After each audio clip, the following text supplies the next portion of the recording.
Welcome to the Jeff Crilley Show. And now, here's Jeff Crilley. Welcome back to the Jeff Crilley Show. My next guest is Scott Stolley. He has more than 3 decades of experience in the legal world, and he gets named year after year to Texas Super Lawyers. He also, get this fact, in the 15 cases that he has written opinions for, or that the Texas Supreme Court has written opinions for, in these 15 cases, Scott has won 13 of them. So we are really talking to one of the top legal experts here in Dallas. Welcome to the Jeff Crilley Show. Thank you, Jeff.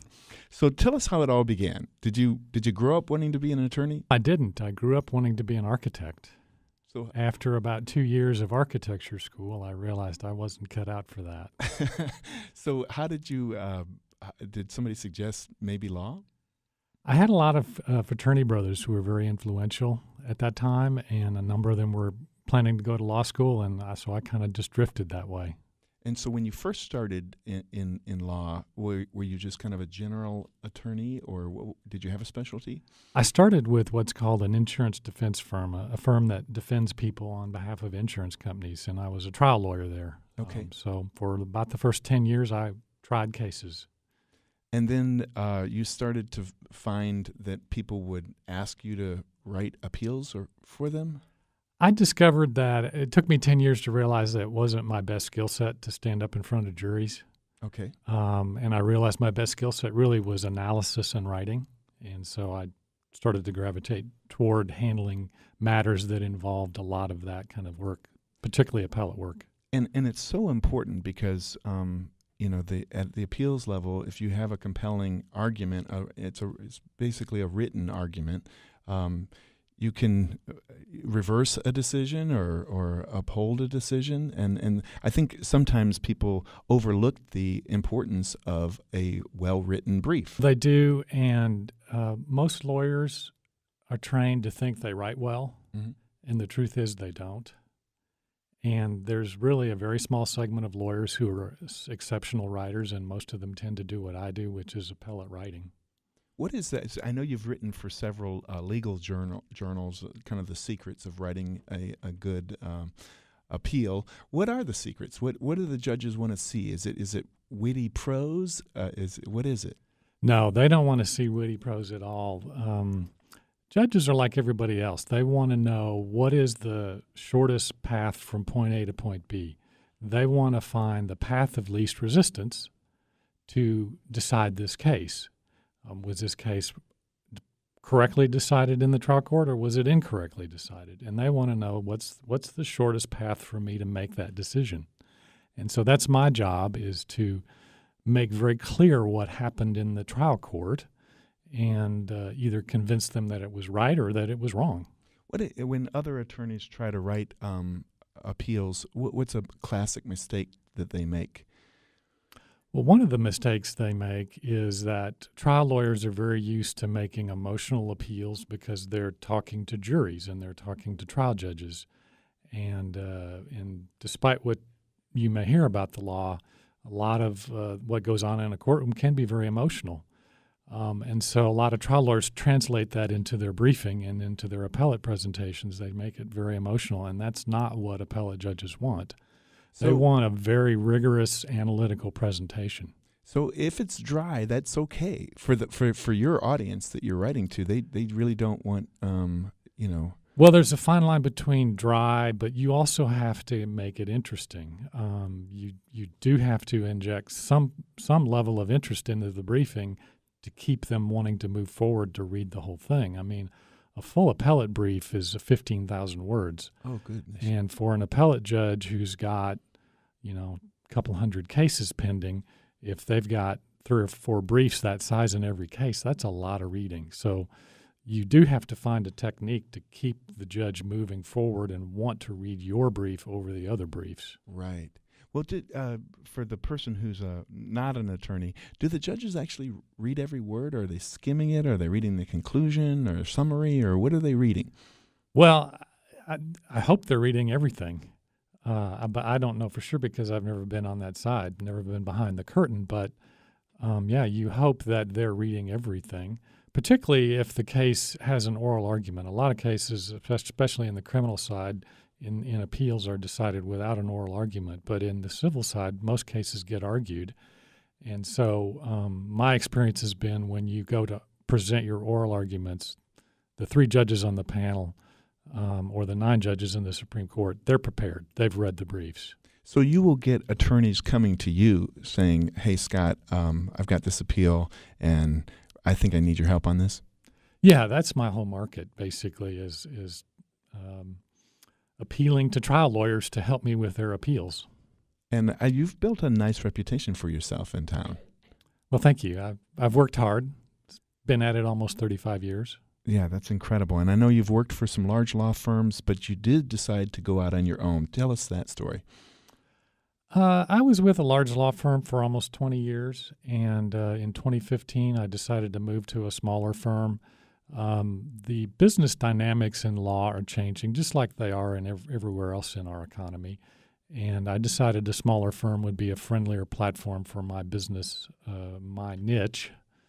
And then after 13 months at this much smaller firm, they presented me with a problem where they weren't going to let me take a case, and they had valid reasons for that. But I told them, guys, this is too big a case. I need to take this case. And so I jumped in with both feet and became a solo practitioner so I could take that case.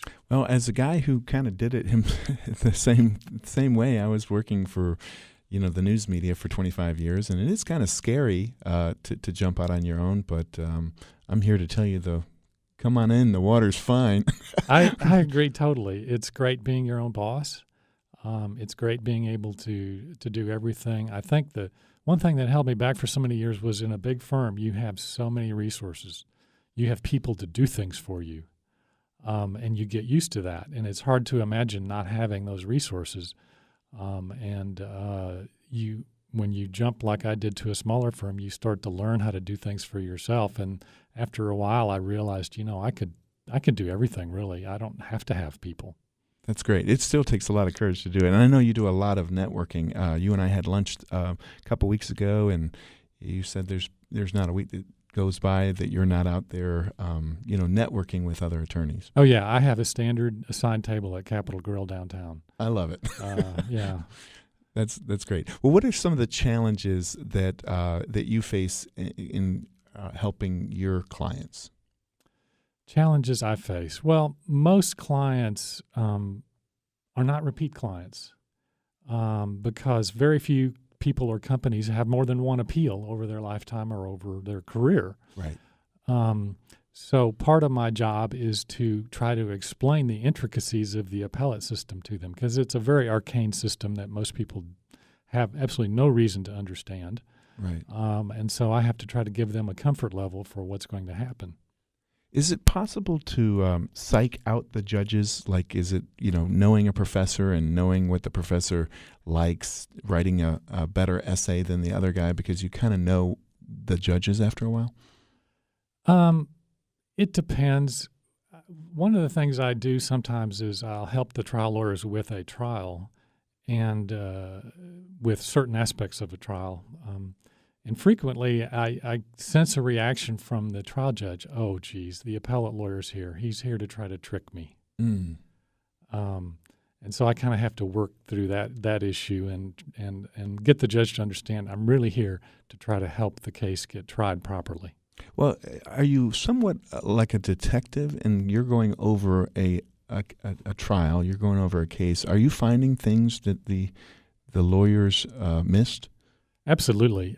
It's amazing what a fresh set of eyes can bring to a case. There could be a case that's been pending for 5 years. They finally got to trial. They've got this massive record of the trial, and it went wrong, and they come to me, and I look at the record, which takes a long time. That's where the analytical part of my mind comes in. But it's amazing how many times I see something that all these lawyers who've had this case for 5 years didn't see. Wow. So a fresh set of eyes is really important. It's kind of like, what do you do when you get a bad diagnosis from a doctor? Well, Right. The first thing you do is you go get a second opinion. Yes. And that's kind of one of the things I bring to the table is a fresh set of eyes, a second opinion. All right, here's what this case is really about, or here's what happened. What's one of the highlights of your career? Is there a case that you remember winning, and I'm almost imagining you getting the verdict and doing a little happy dance. I mean, what's it like to get a big W? It's quite exhilarating, and one of your guests, Krista, this afternoon, or one of the next guests here, she'll be able to tell you about that because she recently had a big victory. But it's exhilarating. If you're a trial lawyer, it's very hard to sit there and wait for the jury verdict. That's the hardest thing trial lawyers have to do, I think, is wait for the verdict. I don't get involved in trial so much anymore. I'm waiting months and months and months for the appellate court to produce a written opinion. And then when I get the opinion over the email, it's like, wow, this is great. And do you generally know when it's coming down? Well, is there a day that they say that these are come out on Friday? No. The appellate judges get to set their own schedules. And then when you get the email, do you hold your breath? Yes, exactly. Yes. Yeah, there's always a moment of hesitation. Wow. Do I really want to know what the result is? Well, yeah. Scott Stolley is my guest, and thank you. We'll absolutely have to have you back again. You do a great job, and it's an honor to have you on my show. Thank you, Jeff. All right. When we come back on the Jeff Crilley Show, every company has crises. What do? Who are you going to call, as they say in Ghostbusters? I would suggest you call my next guest. That's coming up on the Jeff Crilley Show. Listening to the Jeff Crilley Show on Talk Radio 1190.